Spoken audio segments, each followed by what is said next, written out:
What are my biggest regrets of being a real estate agent? I started real estate in 19. Well, in Illinois, you couldn't get a license at 19, so I started at 19, and I got a license at 21. But I don't really think that I took my business seriously until I moved to New York. And that was when I was 31 years old. All right. I look at it and I work with a lot of people. I do a Zoom call and, we have kids. I say kids, anybody's younger than me, it's a kid for God's sake, coming in and out, doing what I am doing now. Maybe not at a high level like I'm doing at it now, but at least getting into it, getting into the grind, getting into the focus, getting into the consistency. And I look at it, if I would have built my skills when I was 21 years old to 31 years old, I probably would have been a millionaire. I don't know enough about that time period, but I do know enough to be dangerous. And there was not as much competition at all. It wasn't like certain programs were around at that period of time.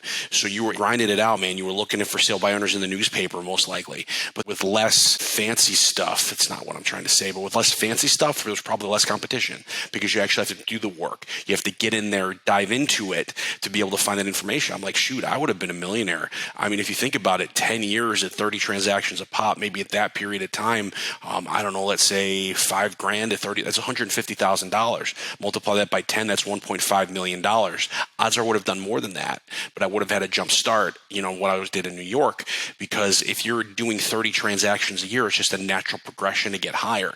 So when it comes down to regrets, I don't regret a lot in life. But I regret not being focused, because the reality of it is, when I was a kid, and like I said, I'm a kid, I was 21 to 30 years old, making 50, 60, 70, 80, $100,000 was good. I mean, that was a solid income for a kid my age, a hell of a lot more than my friends. Yet imagine if I would have actually zoomed in and focused and made 250, 300, 400, who knows? Because at that point, I didn't have a family.